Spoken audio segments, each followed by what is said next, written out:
Buenos días. Comentábamos un poco de esta obra que presenta el Pájaro Febres Cordero con el mismo, se llama Fatiga, y me va a servir para hacerle una consulta. Hay una especie de fatiga de esto, no solo porque las resoluciones, los tiempos jurídicos parece que son muy largos y no hay respuestas certeras de lo que ha pasado. El día de ayer, en esta etapa judicial de ya involucrarles en el juicio, ¿qué piensa usted?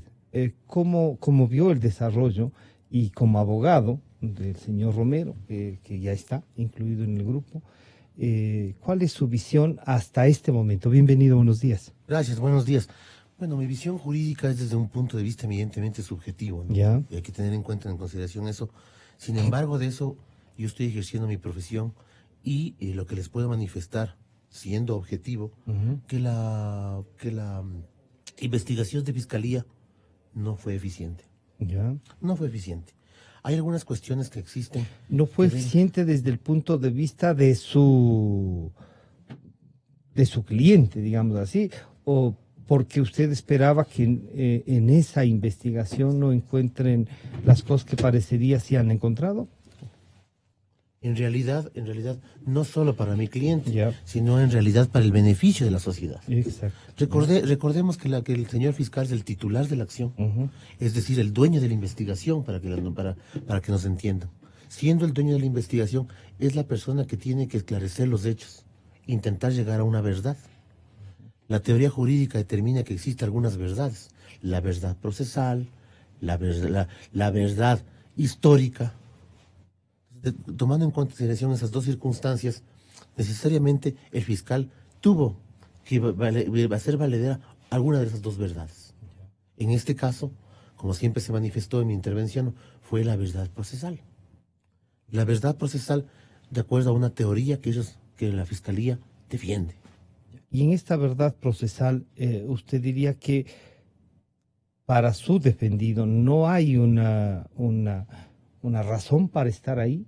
Usted encuentra que la sentencia que en Bogotá se dio y que en el trámite que se ha hecho aquí en el Ecuador es que injusta, o es una verdad que difiere de la suya, pero que está ahí. Yo lo que puedo decir es que en realidad, Ujú. no existiendo una investigación objetiva, no puede darse un resultado perfecto. Ya. ¿Qué es lo que debe buscar la justicia?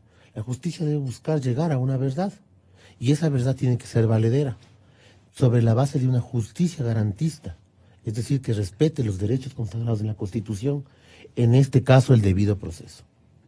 A mi entender, más fácil para que todo el mundo entienda, es que a la Fiscalía le faltó tiempo.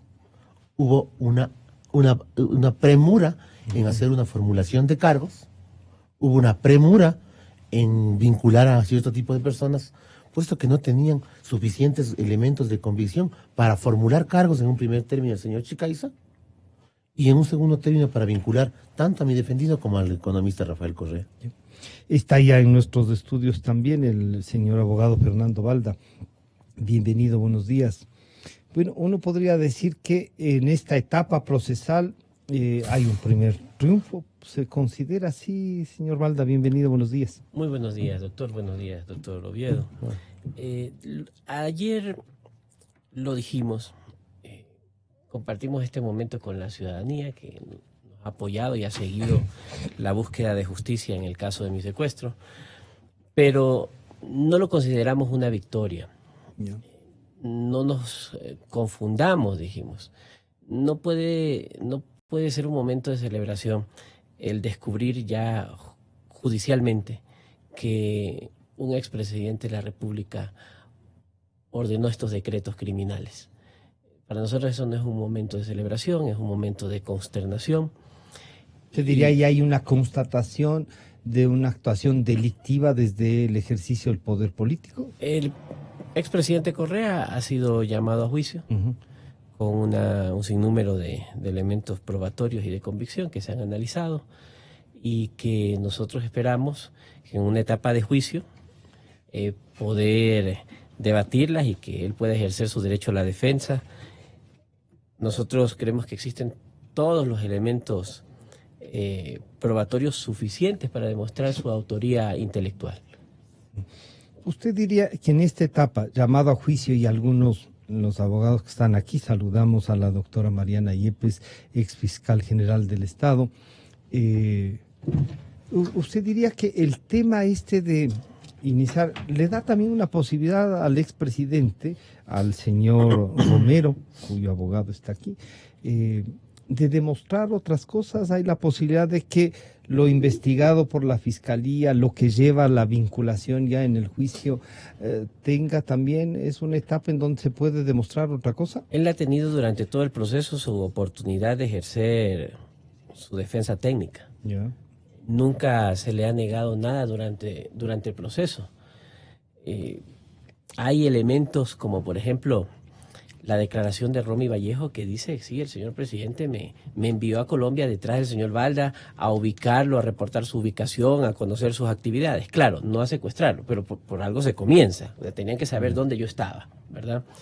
Y Romy Vallejo lo tira al agua a Correa porque era, o decía la verdad, porque sabía que teníamos sus viáticos, sus pasajes de avión, los videos de su gente grabados afuera de mi domicilio, haciéndome labores de espionaje, de ubicación, o se veía él también inmerso en la operación del secuestro. Entonces Romy Vallejo, ni tonto, dijo, no, pues me voy a ubicar donde lo que yo hice.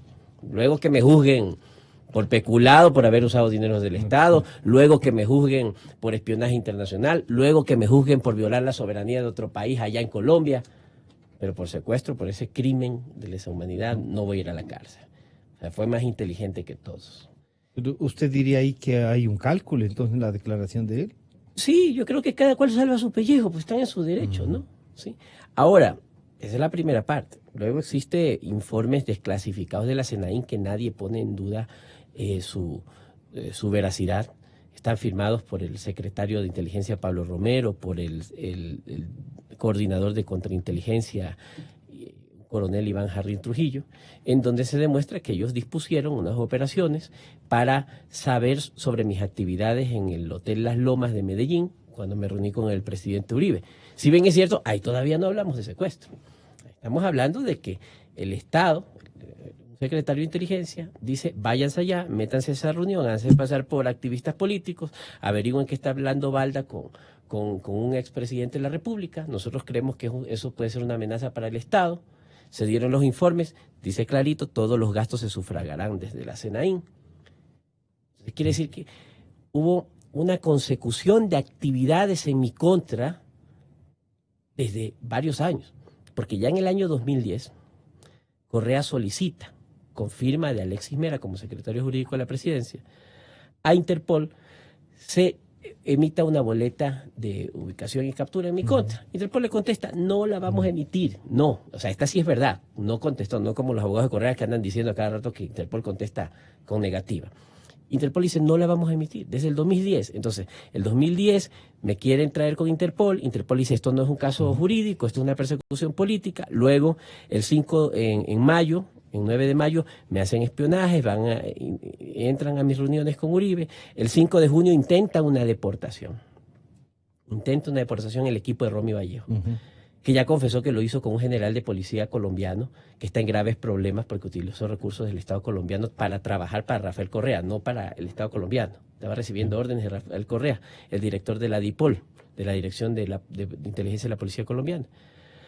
Les falla porque cuando llego a migración detenido por ellos, una detención ilegal en la calle también sin ninguna boleta, dicen, no, este señor ha estado legalmente aquí. Disculpe, váyase a su casa. Como le falla la deportación, viene Chicaiza, intenta hacer una trama para hacerme parecer como que vendía equipos de espionaje, etcétera. Nosotros lo descubrimos, lo engañamos, hicimos una labor de contrainteligencia prácticamente, levantamos toda la información sobre Chicaiza, ya sabíamos que era un agente, pero lo que no sabíamos era que estaba planificando un secuestro. Entonces, le falla también eso, no pueden provocarme un delito que sí era susceptible de extradición. Y dice, no, entonces que nos toca secuestrarlo. Entonces, hubo una consecución de hechos y nadie me va a decir que un policía raso que ganará, creo que 800 y pico de dólares, porque yo le he preguntado a los escoltas que tengo, que tienen el mismo rango que tenía Chicaiza. 800 y pico de dólares.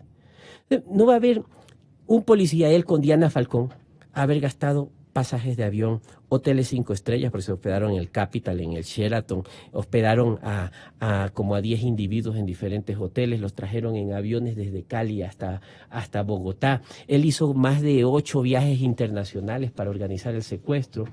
Les ofreció 30 millones de pesos a cada uno, que son aproximadamente 16.000 dólares a esa época, y era un equipo de 8 secuestradores, más un grupo de coordinadores. O sea, él contaba para ofrecer con cientos de miles de dólares. Ahí estaba, digamos, ahí estaría configurado, listo.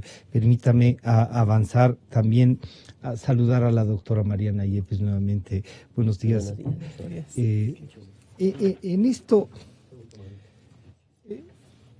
doctora, hay una etapa procesal. Se inicia y está ya la vinculación del expresidente Correa, del señor Pablo Romero, secretario de la CNI. Y claro, nos dice Fernando Balda, no es un día de triunfo ni cosas por el estilo. Hay aquí una constatación de que se usó el Estado para perseguir y atropellar. Más allá de las razones que algún rato le vamos a preguntar, ¿por dónde encuentra esta razón de tanto movimiento del Estado, de tantas instituciones? ¿Es una especie de juzgamiento ya esta vinculación o es el inicio para que todas las partes puedan demostrar más allá de lo que la Fiscalía ha hecho? Bienvenida, buenos días. Muchas gracias, buenos días, Francisco, por la invitación y buenos días a ustedes, con quienes tengo el honor de compartir esta mesa. Realmente no es una etapa de vinculación, porque la etapa de vinculación ya concluyó. El proceso en forma más simple tiene algunas fases, unas etapas y tiene una fase previa que es la de investigación anterior al procedimiento. El proceso inicia precisamente con la vinculación, el proceso penal inicia con la formulación de cargos. Entonces, cuando se formula cargos en contra de una determinada persona, quiere decir que ya está identificado a alguien para que ahí iniciemos el proceso. Y también se va en ese momento a establecer si existe o no un delito, porque esas son las dos grandes, que serían orientaciones, finalidades que tiene un proceso penal. La existencia de una infracción y la persona que esté vinculada a esa infracción. Eso es lo que pretende el proceso hasta el final. Entonces, después de haber superado la etapa en la cual se hace la formulación de cargos, tenemos al final de eso, que es la etapa de instrucción, tenemos la presentación de un dictamen. Ese dictamen se sustenta en una audiencia y el juez o la jueza lo que hace es dictar el auto correspondiente. Ahí nos encontramos. Entonces la jueza ha dictado un auto de llamamiento a juicio. Con esto se abre la etapa de juicio, viene la oralidad propiamente dicha, ¿no? Podríamos decir, como siempre sostengo, que la etapa que viene, o sea, la etapa de juicio, es el corazón del proceso.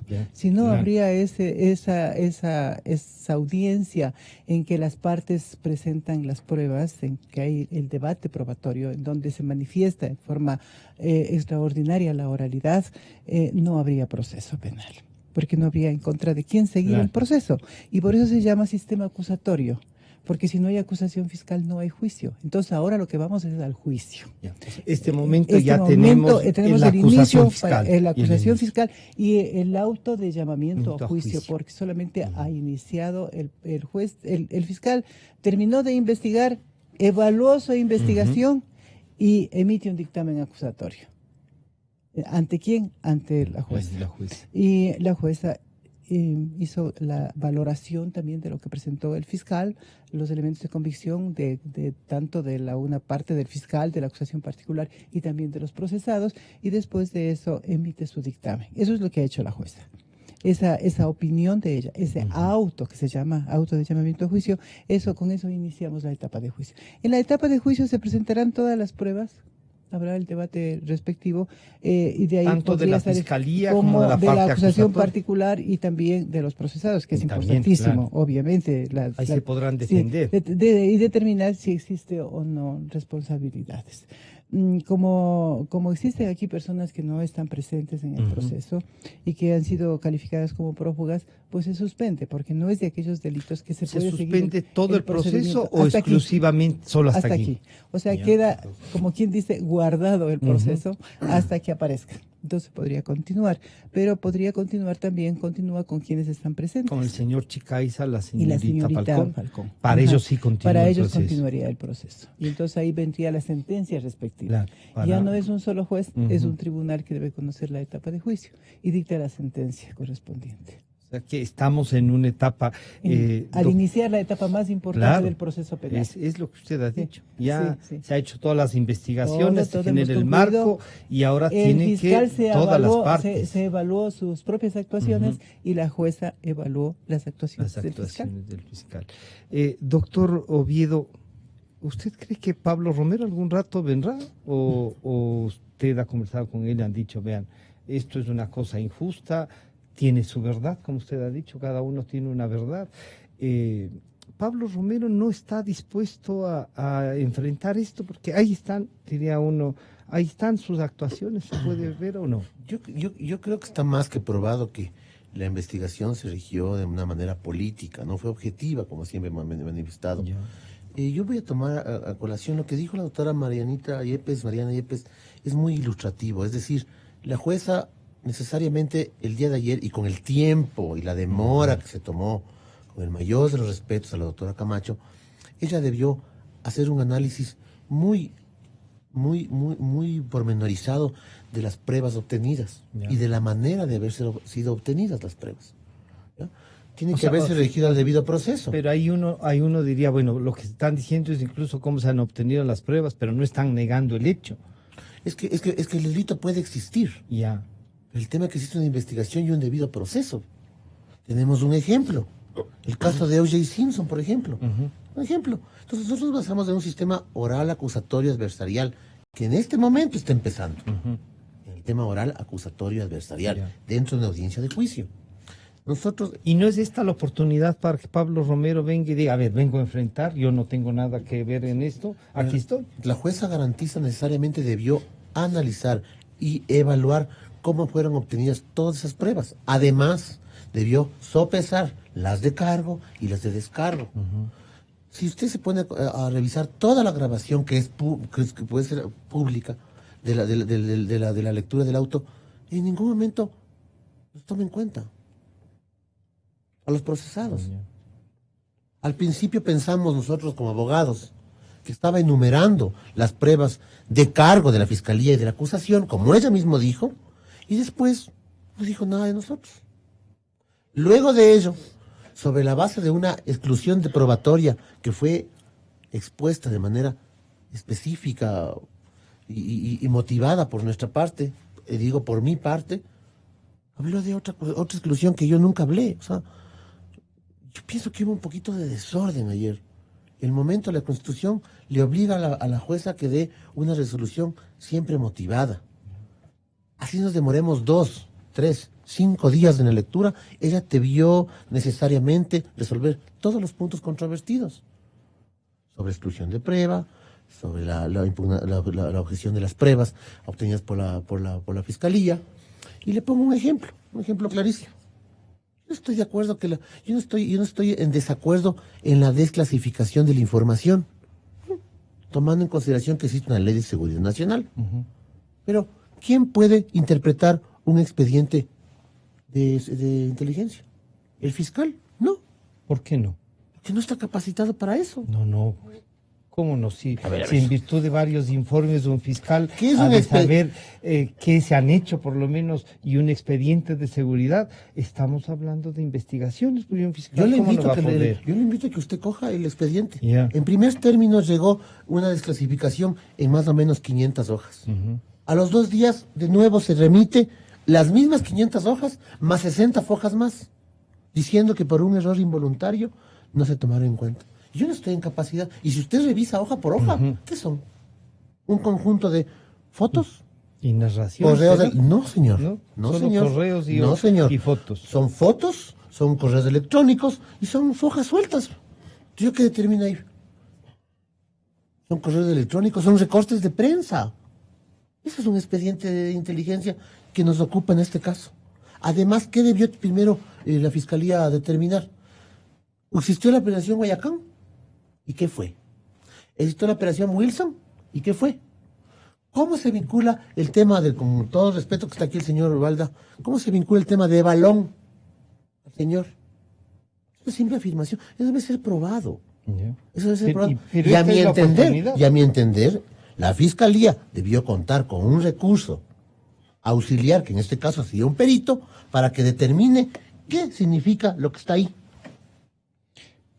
Señor Valda, usted que ha estado en esto, que ha estado buscando para buscar justicia, en el caso suyo, ¿qué significa este expediente? ¿Usted Yo creo que no es tan complejo como dice el doctor Oviedo. Ese informe de Guayacán es claro, dice, van a viajar a Colombia fulano, mengano y sutano, están con nombres y apellidos. Utilizarán los teléfonos celulares números tal. Ya. Adoptarán identidades ficticias. Se infiltrarán en la reunión del presidente Uribe.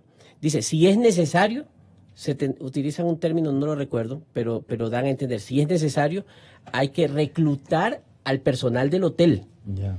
Para que el personal del hotel nos pueda ingresar los dispositivos electrónicos para grabar el contenido de la reunión. O sea, eso está clarísimo. Dice, esto fulano... Pero está escrito ahí. Así como se lo estoy contando, así como se lo estoy contando. Dice, X, Y, Z entrarán por tierra hasta Pasto y tomarán avión hasta Medellín o hasta Bogotá. O sea, es la operación táctica, es la orden para la operación táctica. Entonces, eso está clarísimo. Esa fue una labor de infiltración en un suelo extranjero para conocer las actividades de un grupo de opositores o de políticos que no comparten la ideología con el expresidente Rafael Correa, firmado por Pablo Romero Quesada y por el coronel Iván Jarrín Trujillo. Eso está ahí clarísimo. Luego, hay otra parte que dice Operación Balón. ¿Cómo saben que Balón es Valda? ¿Cómo saben que Balú? Que tantos nombres que le pusieron a esto Wilson. Porque alias Ratón, Raúl Chicaiza, que se confesó también con el alias Ratón. ¿Y cómo sabe que Ratón es el...? Porque él mismo lo dijo en su versión. Sí, él admitió que es Ratón. Él en su versión, cuando da su testimonio anticipado, él cuenta que esos nombres hacen referencia a las operaciones en mi contra. O sea, que la operación Balón, que la operación Wilson, que esto, que el otro. Entonces, la narración de él, su testimonio voluntario, se coteja con los otros elementos. Y allí se arma la historia. Por eso no es necesario que un solo documento lo cuente todo. Son eslabones con los que se fue construyendo la historia de cómo se llevó a cabo. Ahora, ¿qué es lo que yo sí comparto con el doctor Oviedo? Aquí no se ha descubierto todo. Estoy totalmente de acuerdo. Aquí no se sabe todo. Y por tanto hay mucha gente que quedó en la impunidad. Y yo creo que el doctor Pablo Romero también lo sabe. Y esa carga probatoria o esa carga de culpabilidad que pesa sobre el doctor Pablo Romero es precisamente tal vez porque él no se atrevió a colaborar de una manera eficaz con la justicia y decir quién más estuvo involucrado y en qué escalas de mando. Él sabe mucho más. Aquí hay mucha gente que se nos quedó afuera. Lamentablemente hay que reconocerlo. La justicia no pudo ser perfecta en este caso. Hay unos que se nos fueron. Mira, hay una grabación de José Serrano con Chicaiza. ¿Usted cree que ahí se escapó Pero alguien? Es que Chicaiza le dice claramente... Usted sabe muy bien, refiriéndose al secuestro, que esto lo hice por el presidente y por usted. Y le dice, como lo hice por el presidente y por usted, por favor necesito que me ayude con el dinero para pagar los honorarios de mis abogados. Necesito $60,000. Y le dice, ¿cuánto necesitas a priori? 20,000, ya yo te doy. Y Chicaiza como que le duda un poco y Serrano dice, caramba, pues estás hablando conmigo. Discúlpeme, si usted no tiene nada que ver en un ilícito, lo más lógico, si alguien me viene a pedirme, yo le voy a decir, ¿y por qué tengo que darte yo para encubrir un acto delincuencial? Entonces, ¿y eso mire, no era suficiente para...? Yo creo que todos estuvieron involucrados, muchos más de los que están, pero como Correa no admite culpabilidad, ni Romero tampoco, ¿qué van a decir? Yo sabía que Serrano también tuvo que ver. Yeah. Y eso es lo que está ocurriendo aquí. Correa debe estarse alando los cabellos que su otrora colaborador y parcero, hoy enemigo ultranza, Serrano, se quedó impune dentro de este caso. Y en cambio ellos sí fueron señalados. Doctora Yepes, un fiscal, y usted ha sido nada menos que fiscal general, ¿puede o no interpretar, como dice el doctor Oviedo, un informe de seguridad nacional? ¿Cuántos documentos? Porque uno diría, si entonces les llevan un balance de un banco, ¿cómo van a interpretar el balance? ¿No? Habrán asesores, pero un balance sí se puede ver. ¿Cómo se evalúa, por ejemplo, y usemos de un informe de seguridad nacional? Bueno, lo manifestado por el doctor Oviedo me asombró un poco, ¿no? Ya, porque en ese momento yo creí que en el informe de inteligencia que hoy se ha desclasificado, había símbolos, signos que era muy difícil interpretar, o había tal vez expresiones en otro idioma, que para un fiscal que no sabe otro idioma sería complicado. Pero aún siendo así, pues, ¿cómo se puede ayudar un fiscal? Con un peritaje. Hay peritos para todo, ¿no? Pero si es solamente como aquí nos ha manifestado el doctor Oviedo, que son recortes de periódicos, que son relatos, que son fotografías, eso no es complicado. No es complicado. Bueno, y aparte de eso, debo decirle que las investigaciones que hace un fiscal en un caso tan delicado como este, tan complicado también, yo creo que no lo hace solo, lo hace con un equipo de fiscales.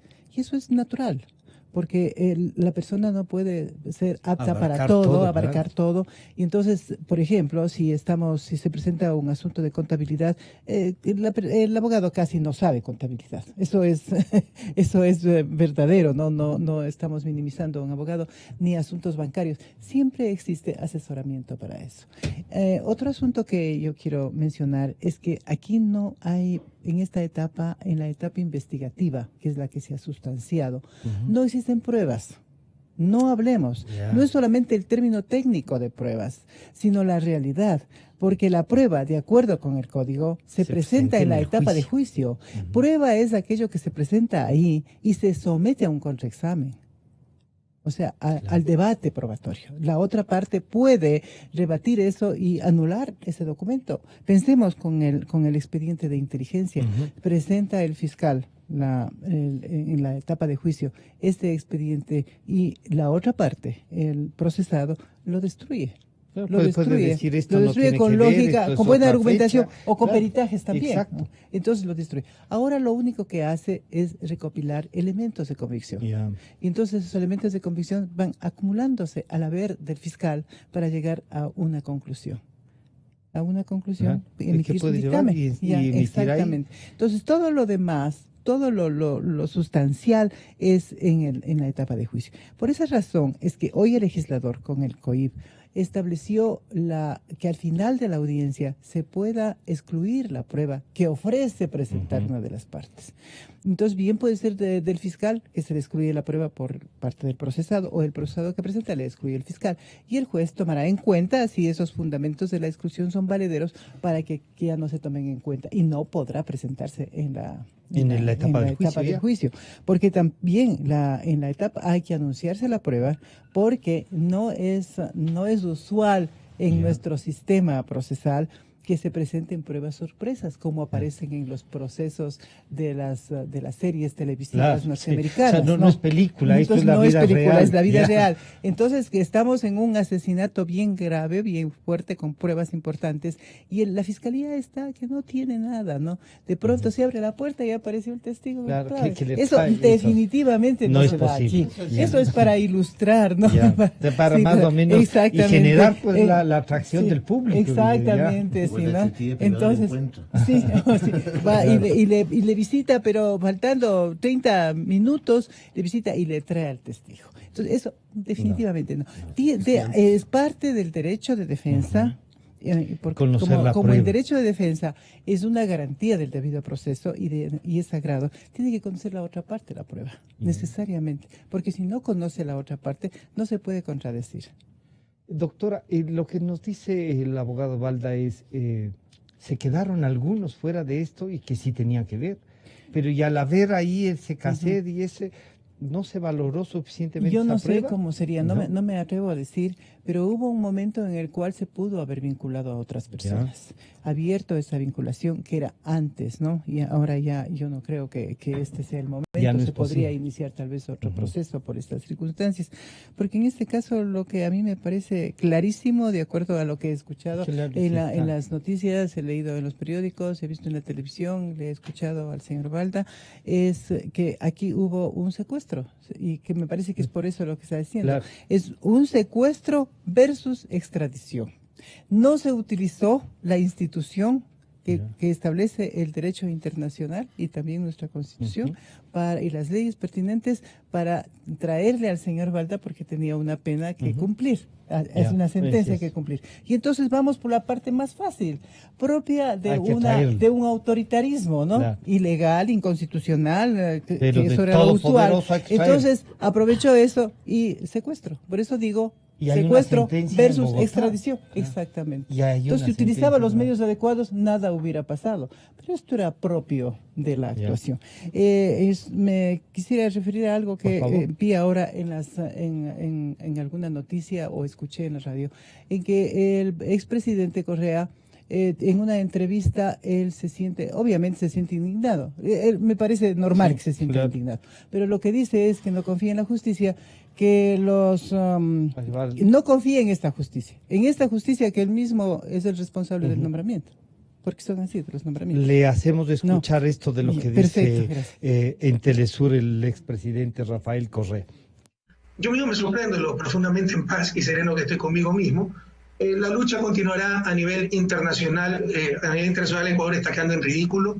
Interpol pues no le ha hecho el más mínimo caso a la orden de arresto que sacó la justicia ecuatoriana, y cambiará cuando cambie la situación política. La lucha sería a nivel internacional y hemos avanzado muchísimo.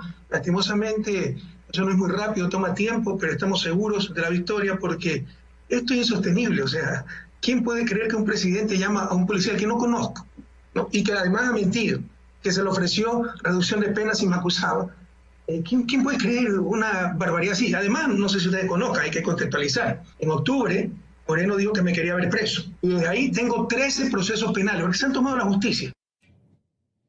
Esto es lo que escuchó. Sí, exactamente. Y la parte que dice, primero que dice que ya está yendo a los estamentos internacionales. A los estamentos internacionales por la vía de la justicia hay que ir cuando se haya agotado todo en el país. Y estamos comenzando. Estamos comenzando en este asunto, ¿no? No conozco los 13 procesos que dice que tiene, no conozco, no puedo opinar.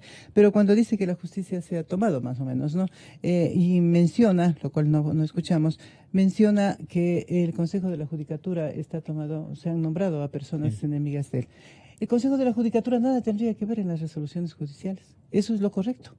Porque el Consejo de la Judicatura solamente es un órgano administrativo que cambió en la época de Correa y se hizo como el ente máximo de la administración de justicia y que influenciaba en las decisiones judiciales y que enviaba personas a que estén presentes en las audiencias del Consejo de la Judicatura. Claro. ¿Para qué? ¿Para qué se envía a un delegado del Consejo de la Judicatura a que esté sentado en las audiencias? Que tenía interés, no en todas, pero en las que tenía interés. Y a mí me consta en 2 casos. Entonces, ¿qué significa eso? Que el Consejo de la Judicatura influenciaba.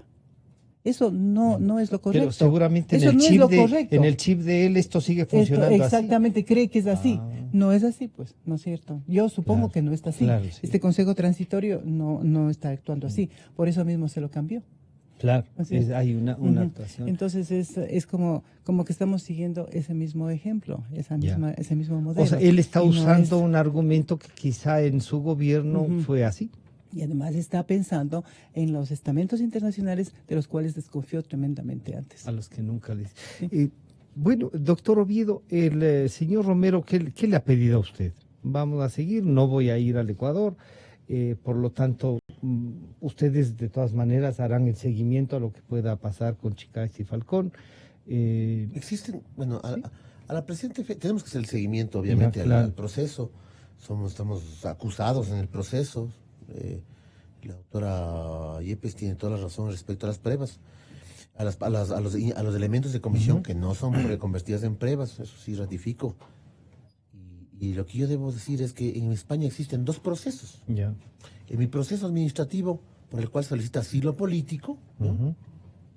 Que todas estas afirmaciones... Cuando pide asilo político está diciendo que aquí hay una persecución política y no hay un delito. ¿Sí?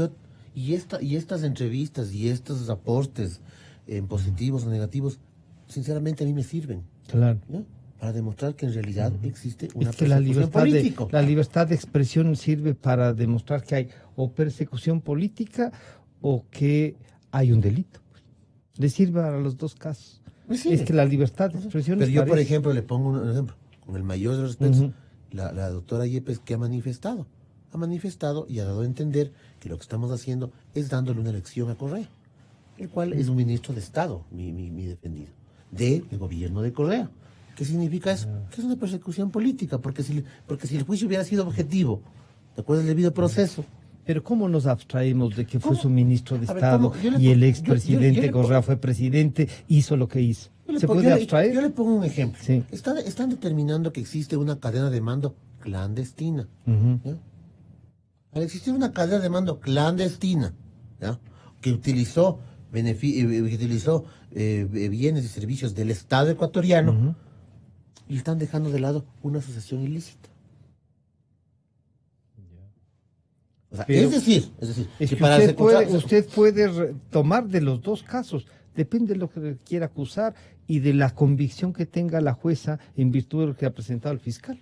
Pero es menester que la fiscalía pruebe de manera fehaciente, convincente, convicción. Los elementos de convicción deben ser convincentes. Respecto al tema, se pidió una exclusión de pruebas respecto a las grabaciones del señor Raúl Chicaiza, en las cuales se manifestó que eran inducidas. No es lo mismo que un señor sentado en una mesa, usted prenda su grabadora y el señor diga coloquialmente, ¿sabes qué? Yo el día de antes de ayer estaba pegado a los tragos, me pasé un semáforo y le atropellé a una persona. A que usted le diga al señor, mire, oye, ¿qué pasó antes de ayer, ve? Cuéntame. Cuéntame qué pasó. ¿No te chocaste? ¿No te pegaste los tragos? Porque hay un problema. Tuviste un problema. Eso es lo que pasó. Esa grabación no es legal. No es legal para la prueba. Pero lo que estamos en los dos estaremos de acuerdo es que el hecho del atropellamiento existió. Por eso. Señor Balda, claro, usted nos ha dicho, vean, la constatación del hecho está. ¿Usted estaría satisfecho con solo eso? O el señor Romero dice, vean, estas pruebas no, su abogado nos dice, estas no han sido validadas como se debe hacer, se obtuvieron un poco inducidas, o no un poco, inducidas para probar un hecho. ¿Qué espera usted ya de esto? Hay pruebas como, por ejemplo, claro, lo que sucede es que hay que entender el contexto. ¿Por qué Chicaiza empieza a grabar? Porque él sabía que lo iban a dejar solo. Entonces, él empezó a buscarlo a Pablo Romero. Y como dice el abogado Oviedo, empezó a tratar de que Romero hable del hecho con él. Y en ese contexto, Romero le dice, el presidente está contento con lo que has hecho, todo refiriéndose al secuestro, porque están hablando del secuestro y de Balda. El presidente te da el respaldo, etc. Chicaiza tenía que buscar cómo se iba a salvar a futuro. Por eso es que Chicaiza enfrentará una condena de 2 años y algo tal vez, y los otros tal vez de 7, 8, 13 por peculado, quién sabe cuánto. Demostró que no fue tan tonto. Y eso de no fue tan tonto es más bien admitir que cumplió unas órdenes y se valió de los hechos que están en la ley para disminuir su pena. Exacto. ¿Sí? Él lo sabía, desde siempre lo supo. Porque creo que en algún momento él entendió que el poder es efímero. Y que esa protección que le habían ofrecido siempre y de la que él se sintió seguro hasta cierto momento, se dio cuenta que la iba a perder. Entonces empezó a recabar lo que ya tenía, primero lo que ya tenía, ¿verdad? Porque a él se le dio dinero, porque él viajó, porque se le dieron disposiciones, etcétera, recursos, pero ahora necesitaba él algo más. Y ahí es cuando empieza a grabar. Y evidentemente, en ese tiempo, no había nadie de nosotros, las víctimas, la víctima en este caso, ni el gobierno actual, que haya tenido alguna injerencia o influencia en el señor Chicaiza, como para decirle, oye, empieza a grabar, empieza a forjar. No, él lo estaba haciendo para salvar su pellejo y el de Falcón. ¿Le habrá asesorado algún abogado también? No se sabe. Posiblemente. Ahora, Correa, como vimos en esas declaraciones, a mí ya no me sorprende el cinismo y el positivismo que tiene, entre comillas, porque no creo que lo tenga, creo que es parte del cinismo. De decir, y ya van a ver que esto se les va a acabar, que volveremos, que regresaremos, que nadie les cree, nadie les cree, que todo es cuestión de tiempo. Eso es parte de un discurso político, mediático que él ha elaborado para mantener su matriz de opinión y su tesis. Pero él es capaz de cualquier cosa, lo ha demostrado. Al ver que sus abogados no tuvieron elementos suficientes para desvirtuar ni la teoría ni las pruebas en su contra, entonces arremete con falsas historias. Y le voy a dar un solo ejemplo. Hace 2 semanas dio un enlace digital y dijo que los secuestradores, los capturados en Colombia, los colombianos, Karim Shekmina y Jonathan Usuriaga, entre otros, eran mis amigos, que eran mis socios delictivos, y que yo era parte de una mafia que se dedicaba a quién sabe a qué cosas, y que eso fue una riña entre mafiosos y seguramente ahí fue un ajuste de cuentas y me quisieron matar o secuestrar. A esos extremos llega Correa. Entonces, yo tuve que salir, tomar el expediente de la fiscalía, que lo tenemos todas las partes, y demostrar con el expediente. Aquí está la declaración de Karim Shekmina, cuando es capturado, lo primero que le pregunta el fiscal, ¿a qué se dedica? Dijo, soy militar, estoy en el batallón tal, soy suboficial, etcétera. ¿Por qué era militar? Porque Chicaiza les había dicho que tenían que conseguir gente, porque yo soy de alta estatura y poderme someter. Y la segunda pregunta que le hace es, ¿conoce usted al señor Fernando Marcelo Balda Flores? Y si lo conoció, díganos en qué condiciones. Dice, no, nunca le había escuchado, no sé quién es. Más abajo dice que Chicaiza les había engañado y les había dicho que era mi suegro. ¿Sí? Bueno, si usted conoce a mi señora esposa, no se parece en nada a Chicaiza, ¿no? Y que yo le había dejado votar a la hija con 4 hijos. Y que él venía era a darme un susto, que lo que quería era que me atrapen y me lleven donde él para que yo le dé cara. Y todos los secuestradores declaran eso, es decir, no sabían, no tenían idea de quién era yo. No sabían que era un personaje político, que estaba exiliado, que tenía algún tema de connotación política. No, nada. Entonces, Correa, al utilizar este tipo de falacias, de argumentos, demuestra que él está dispuesto a todo, absolutamente a todo, fuera del plano judicial, porque dentro del plano judicial no tiene ninguna oportunidad. Doctora Yepes, en esta etapa, dice el doctor Oviedo, nos dice, vean, aquí no se ha hecho un debido proceso, y uno dice, si hay fatiga del tema incluso, ¿qué será el debido proceso? Entonces, claro, cuando uno dice, ya leo el código, veo cómo funciona, pedimos explicaciones, y de todas maneras no hay un debido proceso. ¿Usted cómo evaluaría eso? Bueno, la Constitución es clarísima cuando menciona el debido proceso. Es uno de los derechos más importantes que constan en la Constitución, ¿no? Esos son derechos judiciales, netamente, ¿no? Pero este debido proceso tiene varias garantías a través de las cuales se desarrolla este derecho. ¿Y qué garantías del debido proceso podrían cumplirse en estas etapas? Principalmente la defensa. Si las personas, principalmente la defensa, no se puede tomar ninguna versión porque no son declaraciones, no se puede tomar versiones sin el abogado defensor. No se le puede hacer autoincriminar, ¿no es cierto? El defensor puede ser el defensor público o el defensor contratado, técnico, se llama, podría ser. Eso es lo sustancial, ¿no? O sea, no hacerse una investigación a espaldas, en secreto. Que no sepa. Exacto. Esa sería la garantía del debido proceso. Otro sería que no se le notifique a las audiencias. También.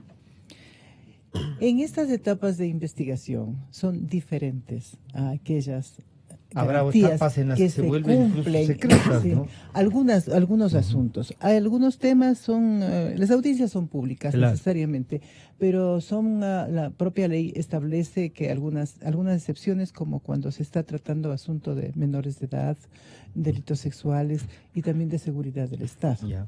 Entonces esas son reservadas. Y también podría cerrar las puertas por seguridad de los presentes en la audiencia y por seguridad del juez, digamos. Pero en este caso no se ha puesto al uso, no se ha dado publicidad. Yo no he conocido, por eso yo solamente conozco a través de los medios de comunicación que se haya violado alguna garantía del debido proceso en esta etapa. Pero quisiera aprovechar este momento porque el doctor Oviedo manifestó que de mis expresiones se deducía que este es un caso como de persecución política, ¿no? Mis expresiones no se referían a eso, son totalmente objetivas. Yo no tengo ninguna vinculación con ningún partido político. Yo soy una ciudadana que opino en base a mi experiencia y a lo que veo, nada más. Y haberme pronunciado sobre las expresiones del presidente, que continúa con ese mismo modelo, no quiere. Es una valoración del discurso. Exactamente, no del propio proceso, ¿no es cierto? Yo no tengo nada que ver con el proceso. Pero lo que sí hay que decir que esto de la persecución política es un recurso de muchísimas personas que se encuentran procesadas. No solamente en este caso. Yo he oído procesos de delitos casi comunes todos, que dicen, sí, que no están involucrados personajes políticos, sino que delitos comunes, personas que no tienen nada ni han ejercido una actividad pública, política, y dicen, es persecución política. Es parte del ejercicio de la defensa. Y están libres para decir cualquier cosa. Así como todos dicen, soy inocente. Todos dicen soy inocente. Varias veces yo fui fiscal también cuando recién me gradué de abogada. Yo fui agente fiscal y íbamos a las prisiones. Y entonces había que hacer entrevistas. Y yo entrevistaba pues a algunos de los detenidos y decían, ¿por qué está usted aquí? Me acusan falsamente de un supuesto delito. Era el discurso frase, generalizado, identificado. Todos eran inocentes. Entonces, es así, es parte de su defensa, ¿no? Exactamente. Nadie quiere asumir sus responsabilidades después de haber actuado en contra de la ley. El doctor Caupolicán Ochoa, abogado del expresidente Correa, dijo lo siguiente. Ofensiva presión de carácter político sobre la señora jueza, una actitud realmente evidente y pública, no solamente por parte del poder político, sino también de los medios de comunicación colectiva y de algunos actores sociales que permanentemente estuvieron en los medios de comunicación haciendo referencia al tema. La televisión pública, como ustedes saben, realizó por lo menos 2 reportajes en 2 domingos seguidos, insinuando una resolución de esta naturaleza e inclusive una actitud amenazante, indicando de que si no se daba una decisión como la que hemos escuchado, entonces deberían actuar de una manera de carácter violento. De tal manera que no nos sorprende esta resolución. Lo que nos sorprende realmente es más bien la forma como se llega a las conclusiones por parte de quien ha dictado la resolución, porque no se hace ninguna referencia a los elementos de descargo que durante 7 horas fueron desarrollados por la defensa del economista Rafael Correa en la audiencia que ustedes presenciaron. Solamente se han hecho una recapitulación de los elementos de pruebas, más bien presentados por la Fiscalía y por la acusación particular, a sabiendas de que todos y cada uno de aquellos indicios fueron desvirtuados en su momento. Hay cosas tan evidentes y tan gruesas como esta, por ejemplo. No se hace ninguna referencia a la información que se llegó por parte de la CNI y que fue en su momento desclasificada. No se comenta cómo puede ser, por ejemplo, que aquello de la operación Wilson, que se da 9 meses después del 13 de agosto del 2012, podría tener relación con aquella. Estos desfases tan evidentes y tan gruesos no fueron tomados en cuenta por la señora jueza. Y cosas de esa naturaleza pues no han sido tomadas de ninguna manera, ni siquiera una referencia para refutarlas o para contraargumentarlas. Solamente una larga, tediosa, desordenada absolutamente empírica y artesanal resolución, lo que se ha hecho es recapitular estos elementos supuestamente de convicción sin ser equilibrados en la valoración, por lo menos en la cita de los otros elementos con los cuales aportaron los procesados en estas largas diligencias.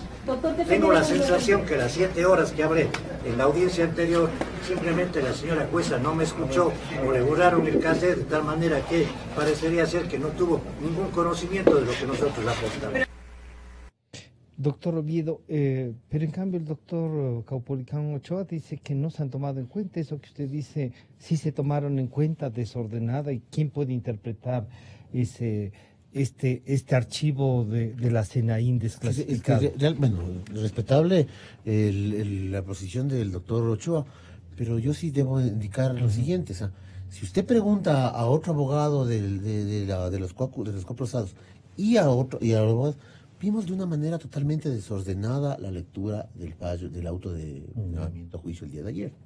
Es decir, no hubo un orden, hubo muchas interpretaciones. Al principio pensamos, como ya dije, que en realidad la doctora Camacho estaba enumerando los elementos de convicción expuestos por la Fiscalía y la acusación, como ella misma lo dijo. Es decir, pero no después tiene que hacer esa enumeración para no, dictar como conclusión su resolución. O sea, yo pensé que la mecánica de la lectura de la resolución de la doctora Camacho iba a ser: enumero los elementos de convicción de Fiscalía y acusación, así dijo. Después de eso, enumero los elementos de descargo de cada uno de los procesados. Luego de eso, ¿qué iba a hacer? Analizo cada elemento expuesto por cada de las partes, cargo, descargo, y saco una conclusión. Sobre la base de esa conclusión, hago mi resolución. Pero no fue así. Por eso existe confusión. Pero puede tener otra estructura, en cambio, su informe. Porque puede decir, de todo lo analizado, tomo esta parte en esta primera etapa, esta otra parte entonces en no esta entendimos, segunda. Porque tampoco el doctor Ochoa entendió, ni yo lo entendí. Pero claro, lo que pasa es que ustedes son abogados de las otras partes. Veamos cómo ha entendido entonces el señor Balda. Para mí fue claro. ¿Sí? La doctora Camacho enumeró las pruebas, dijo luego cuáles sobre cuáles había objeción, cuáles se aceptó, cuáles no. Excluyó el delito de asociación ilícita. Y luego dijo: por lo expuesto, considero que deben ser llamados a juicio. Punto, para de contar. Para mí no había que darle más vueltas. O sea, no había que ponerle aquí el romanticismo ni mucha narrativa, ¿no? Y fue claro, ¿no? Un sistema judicial que hoy parece no está coaccionado, no está presionado. Recordemos que, a diferencia de lo que dice Correa, que la justicia está secuestrada, que es una persecución política. Pero si el fiscal que inicia el caso, el fiscal que reabre el caso de mi secuestro, no fue el doctor Paul Pérez Reina, fue el doctor Carlos Vaca Mancheno, su amigo, ex colaborador. O sea, un hombre puesto por él es el que le reabre el caso, porque le cayó este chicharrón, como dicen los colombianos. ¿Y qué podía hacer si estaba en el ojo del huracán en ese momento? Tenía que hacerlo por justicia y porque la sociedad iba a reclamar también que lo haga. Luego pasa a una Corte Nacional que viene funcionando y que fue fundada, refundada, estos jueces fueron nombrados durante su periodo, cuando Gustavo Yalc era el presidente del Consejo de la Judicatura, con un Consejo de Participación Ciudadana correísta. Es decir, son los mismos jueces y fiscales de la función judicial que fueron instaurados desde su gobierno, los que hoy lo están procesando. Ahora, claro, cada cual juzga por su condición. Él cree que están haciendo contra él lo mismo que él hizo durante 10 años contra sus opositores. Doctor Oviedo, y basándonos en eso, claro, si todo está determinado y encuentra una parte que sí hay, que se entiende claramente, y usted dice no, fue desordenado, eso llevaría a pensar de que ese no muy ordenado caso lleva a una mala conclusión. Yo le digo lo siguiente. Se expuso en la audiencia de velatorio y preparatoria de juicio. Yo expuse lo siguiente. La Fiscalía basa y te pongo un ejemplo que es más fácil de entender. La Fiscalía basa su acusación fiscal en muchos elementos de convicción. Entre ellos, vamos a enumerarle 2, ¿le parece? Dice la versión del general Fausto Tamayo, en el cual dice, ¿por qué? Porque la teoría de la Fiscalía, ¿qué dice? Que el economista Rafael Correa le llama a mi defendido Pablo Romero y dice, ve hermano, este señor Balda, está molestando. Es decir, por último, le voy a traer, ¿cómo hacemos? Hermano, espérate un ratito. Yo tengo el agente, como era, no digamos subalterno, era parte del Sistema Nacional de Inteligencia, le dice a Fausto Tamayo, general, por favor, ven a mi oficina. Va Fausto Tamayo a la oficina. No hay constancia. Yeah. A mediados del mes de mayo. No hay constancia. ¿Y la declaración de Tamayo? ¿De qué nos sirve la declaración de Tamayo? No tiene que ser alimentada. Tiene que ser alimentada con otro tipo de indicios, otro tipo de elementos de convicción que determinen que lo que dice él es verdad. Y dice, bueno, me recibió a mediados de mayo y dijo, y me solicitó la presencia, el concurso de un agente. Como el señor Chicaiza, con mayores respetos, era un superagente, Tamayo pone a las órdenes a Raúl Chicaiza, a mi defendido, como secretario nacional de inteligencia. ¿Ya? Y luego de eso, cogen el concurso por intermedio de Tamayo, de la señorita Falcón, para que haga la labor de contrainteligencia. ¿Ya? Entonces, para contextualizar, ¿qué debíamos hacer primero? Que alguien nos explique, alguien experto en la materia, nos explique cómo se maneja un procedimiento de inteligencia. Que no existe. O sea, yo no sé. Yo porque lo he podido leer, lo que he conversado con mi cliente, ahora entiendo lo que es un procedimiento de inteligencia. El fiscal no lo sabe. Y si necesitamos a alguien experto. ¿Qué dice Tamayo respecto a la versión? A mediados de mayo me reuní con Pablo Romero en la Alpayán. ¿Qué resulta? Mi defendido fue accidental. ¿Sabe cuándo le nombraron a mi defendido como secretario general accidental de inteligencia? A finales de mayo. Luego de eso le ratifican a mediados de junio. Le nombran. Le nombran mediante 2 decretos ejecutivos. Para ser accidental, necesariamente debe haber un decreto ejecutivo. Ya. Y ahora, en virtud de esto que usted nos plantea, ¿y no es mejor entonces que el señor Romero venga y explique esto para desvirtuar esa acusación y no diga soy perseguido político? Es un perseguido político. ¿Eh? Determina que es un perseguido político. Ahora, no existe un análisis objetivo respecto a las pruebas, e insisto en eso. ¿Por qué? Porque no se valora lo que yo he dicho, ni se nombró lo que nosotros dijimos. Yo sí concuerdo y no porque esté del lado del doctor Ochoa, no. En realidad, siendo objetivo, ni siquiera dijo ni siquiera enumeró algo de lo que los estados dijimos. Nada, no dijo nada. Doctora Yepes, no se dice nada sobre una etapa, seguramente porque el juez puede decir, esto no forma parte, no sirve. Bueno, a mí me llama la atención que el doctor Ochoa dice que habló 7 horas.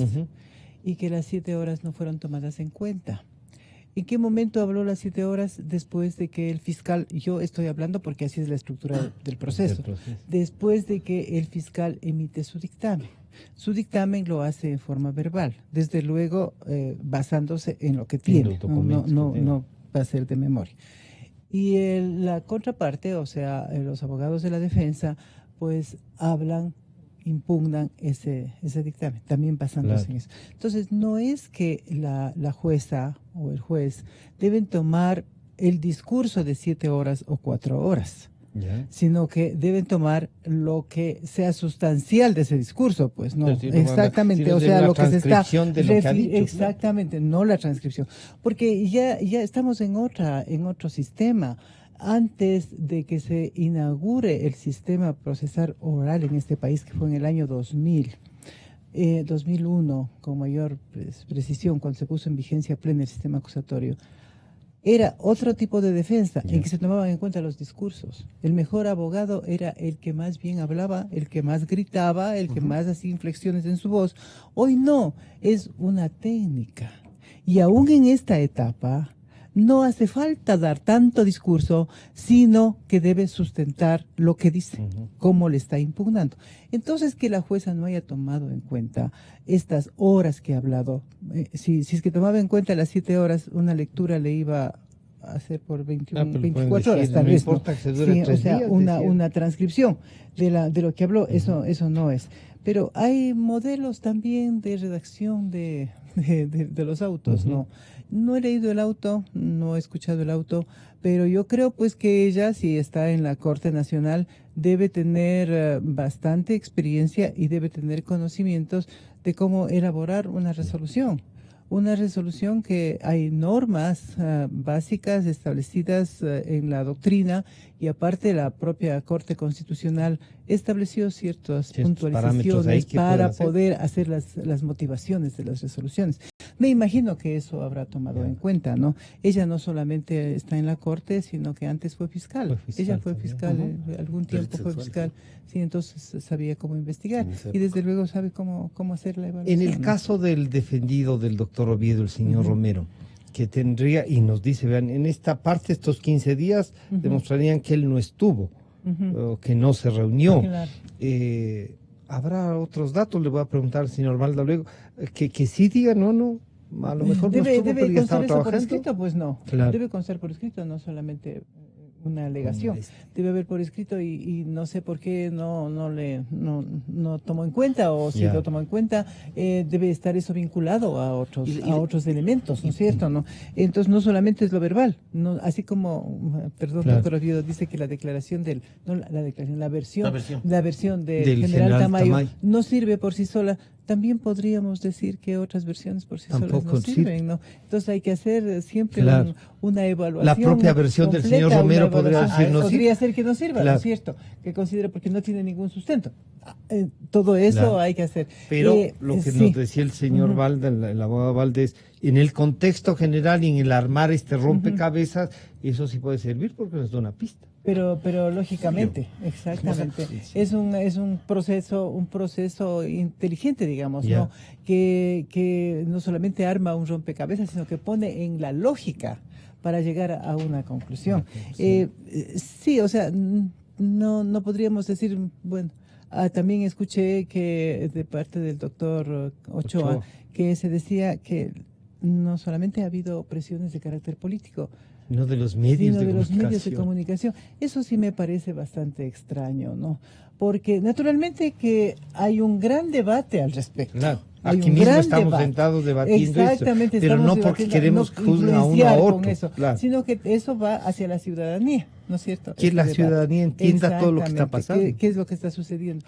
Pero también hay un gran debate entre la justicia, o sea, el quehacer judicial, con el quehacer de los medios.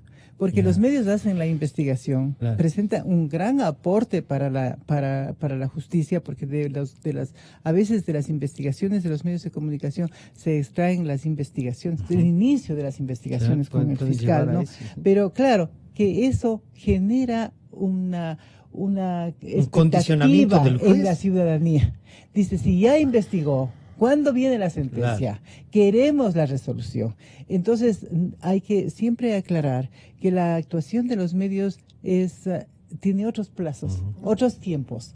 La justicia tiene que cumplir y tiene que ir a lo seguro.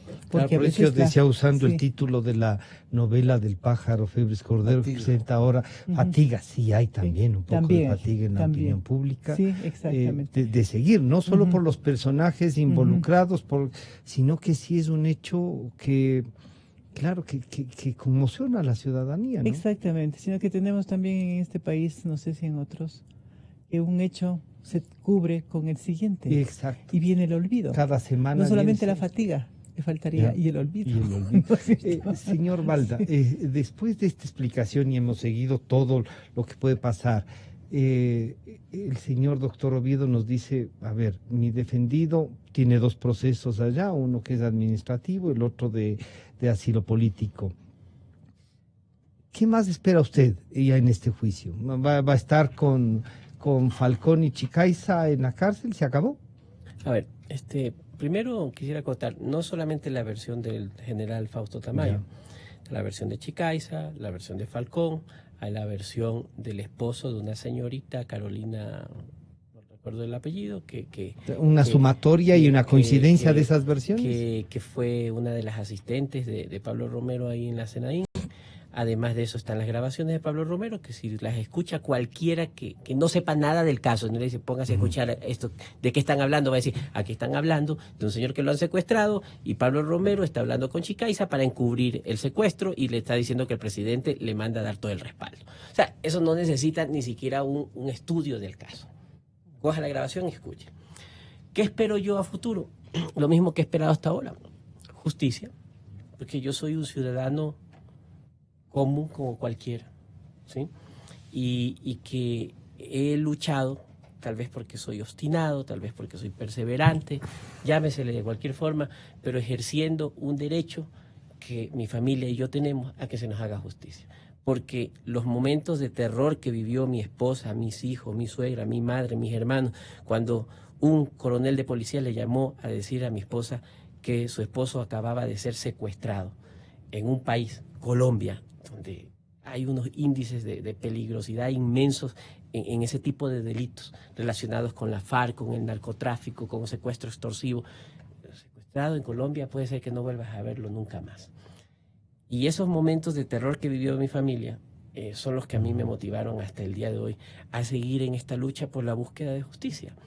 Y como soy un hombre de fe, y yo creo en Dios, y tengo claro que también el poder es pasajero, que el mundo da vueltas. Sabía que algún día este momento iba a llegar. Yo lo sabía y estaba convencido.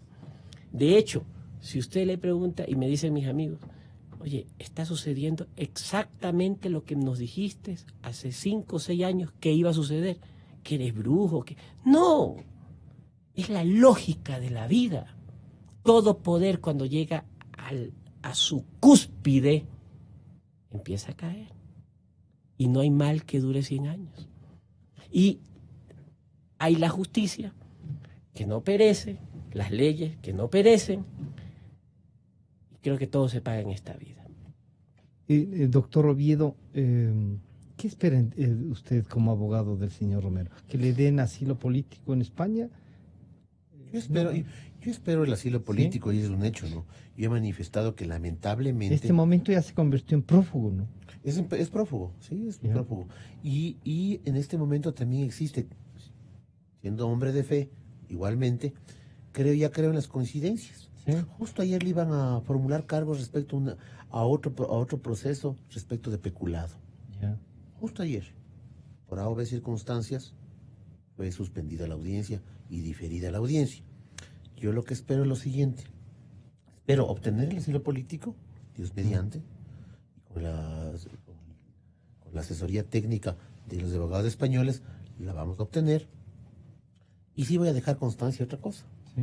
Que en el tema de extradición, lamentablemente, como se hizo público, el Estado ecuatoriano ha dejado de ser parte del proceso por su falta de diligencia. No por falta de razones, sino no, por falta de diligencia. Pero eso nos podría llevar a que entonces esto también está intentando taparse. Nadie sabe. Yo iba como conclusión, claro, una conclusión, sí. ¿Y qué le voy a decir rápido? La Fiscalía investigó lo que quiso investigar. Ejemplo claro. En las primeras, tomando en consideración que son 112 cuerpos, si no me equivoco, números. Son más de 100 cuerpos. Más de 100 cuerpos. A cuerpo 1 existe una cooperación fiscal eficaz, parte de la cooperación fiscal, en la cual existe una versión de Franklin Herrera, una persona que estuvo la noche del suceso con el señor Walter. El señor Franklin Herrera proporciona números telefónicos de Raúl Chicaiza en el Ecuador. Y nunca la Fiscalía toma en cuenta. Nada más, con eso concluyo. Doctora Yepes, están de prófugos de la justicia. El señor Balda tiene esperanza en que brille la justicia. Otro rato le invitaremos ya a que nos diga realmente, porque es incógnita, ¿por qué esta persecución a él? ¿Por qué se dio? ¿A qué momento le tocó enfrentar eso? ¿No? Pero, sí, parece ¿qué esperamos entonces? Bueno, yo creo que también fue una persecución política. Sí. Sí, y también hay otros que fueron perseguidos políticos, como por ejemplo el señor Villavicencio, también perseguidos políticos. Entonces, en su momento fueron perseguidos por el aparato político, la estructura política, ¿no? Lo que en este proceso lo que se espera es que haya una sentencia, ¿no? Y en la sentencia, pues obviamente se va a juzgar a las personas que están involucradas. Sí, lamentablemente si no, no a los prófugos, no. Ellos quedan pendientes y quedan esperados. Pero la sentencia en sí ya menciona pruebas que les relaciona con esas personas. Claro. Y entonces habría que esperar que decurra el tiempo para poder continuar con el proceso. Yo les quiero agradecer a ustedes, no solo por compartir, ¿no? Además con la profesionalidad que tienen y en el caso del señor Balda, con la perseverancia que ha demostrado, ¿sí? Ha demostrado perseverancia. En este caso, al doctor Oviedo, muchas gracias por traernos, doctora Yepes, y señor Balda, muchas gracias. Enseguida volvemos. Muchas gracias.